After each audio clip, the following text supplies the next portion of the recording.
একটা সময় যে কলা গাছকে শুধু আবর্জনা কিংবা গরু ছাগলের খাবার হিসেবে দেখা হতো, সেই কলা গাছই এখন উন্নত বিশ্বের ফ্যাক্টরিগুলোর প্রধান কাঁচামাল।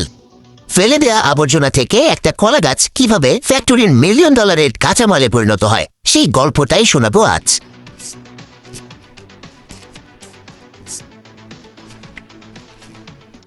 এই অবিশ্বাস্য যাত্রা শুরু হয় কলার বাগান থেকে। কলা কাটার পর গাছের কাণ্ডগুলো যত দ্রুত সম্ভব ফ্যাক্টরিতে নিয়ে আসা হয়, কারণ গাছগুলো মাটিতে পড়ে থেকে একবার তাতে পচন ধরে গেলেই গাছের ভেতরে থাকা মূল্যবান ফাইবার নষ্ট হয়ে যাবে। তাই ফ্যাক্টরিতে আনার 24 ঘন্টার ভেতরেই দক্ষ হাতে বা মেশিনের সাহায্যে গাছের কাণ্ডগুলোকে লম্বালম্বিভাবে ফালি করা হয়। এরপর আসে সব থেকে ইন্টারেস্টিং পার্ট, যাকে বলা হয় ডেকর্টিকেশন। এই ধাপে এক বিশেষ ধরনের মেশিনের ভেতর দিয়ে কলার ফালিগুলোকে চালানো হয়। মেশিনের ভেতরে থাকা ধারালো ব্লেডগুলো কলার কাণ্ডের নরম অংশগুলোকে পিষে বের করে দেয়, আর ভেতর থেকে বেরিয়ে আসে সাদা ধপধপের লম্বা সব আঁশ বা ফাইবার। দেখতে অনেকটা পাটের মতো মনে হলেও এই ফাইবারগুলো অনেক বেশি মসৃণ এবং মজবুত। ভিডিওতে দেখুন মেশিনটি কত দ্রুত এক একটা ফালি থেকে আঁশ আলাদা করছে। যে কাজ আগে হাতে করতে দিনের পর দিন লাগতো, এই আধুনিক মেশিন তা কয়েক সেকেন্ডেই করে দিচ্ছে। নতুন বের করা ফাইবারে আঠালো রস ও স্টার্চ লেগে থাকে, যা পরিষ্কার না করলে পরে কাপড়ে দাগ পড়তে পারে।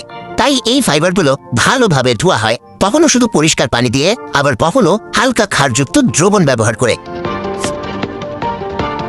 ধোয়ার পর ফাইবারগুলো রোদে বা মেশিনে ভালোভাবে শুকিয়ে নেওয়া হয়। শুকানোর পর এই ফাইবারগুলো একদম সাদা আর উজ্জ্বল রঙের দেখায়, আর এই অবস্থায় এগুলোকে গ্রেডিং করা হয়, অর্থাৎ কোন ফাইবার দিয়ে সুতা হবে আর কোনটা দিয়ে কাগজ বা দস্তাবেজ তৈরি হবে তা আলাদা করা হয়।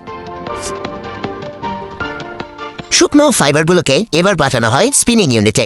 এখানে চরকার মতো মেশিনে এই আঁশগুলো পেঁচিয়ে পেঁচিয়ে সুতা তৈরি করা হয়। জাপানে এই সুতা দিয়ে তৈরি করা হয় বিশ্বের অন্যতম দামি পোশাক কিমোনো। এই কাপড় এতটাই আরামদায়ক যে গরমের দিনেও এটি আপনার শরীরকে ঠান্ডা রাখবে। শুধু কাপড়ই নয়, এই সুতা দিয়ে এখন অত্যন্ত টেকসই জুতা, ব্যাগ এবং হ্যান্ডিক্রাফট তৈরি হচ্ছে, যা ইউরোপ আমেরিকার বাজারে চড়া দামে বিক্রি হচ্ছে। শুধু তাই নয়, বিশ্বের বিভিন্ন দেশে বর্তমানে কলা গাছের এই ফাইবার থেকেই বানানো হয়েছে মেয়েদের অতীব প্রয়োজনীয় পণ্য স্যানিটারি প্যাড, যা নর্মাল প্যাডের তুলনায় অনেক বেশি আরামদায়ক আর অনেক বেশি পানি শোষণ করে নিতে পারে। তাই দিনকে দিন এই কলা গাছ দিয়ে বানানো প্যাডের চাহিদাও লাফিয়ে লাফিয়ে বাড়ছে। এবার আপনার মনে প্রশ্ন জাগতে পারে, ফাইবার বের করার পর গাছের বাকি অংশে কি হয়? এখানেও রয়েছে প্রযুক্তির ছোঁয়া।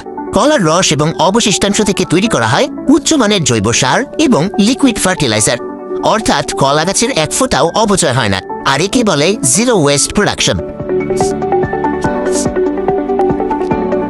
সবচেয়ে বড় আশা জাগানো বিষয়গুলো, বর্তমানে আমাদের দেশের আনাচে কানাচেও কলা গাছ কিংবা কচুরি বানানোর মতো অপ্রয়োজনীয় জিনিস ব্যবহার করে কিন্তু অলরেডি ফাইবার বানানোর কাজ অনেকেই শুরু করে দিয়েছে। তাই অদূর ভবিষ্যতে সঠিক প্রযুক্তি ব্যবহার করলে আমরাও এই ফেলে দেওয়া গাছ থেকে হাজার হাজার কোটি টাকার বৈদেশিক মুদ্রা অর্জন করতে পারি।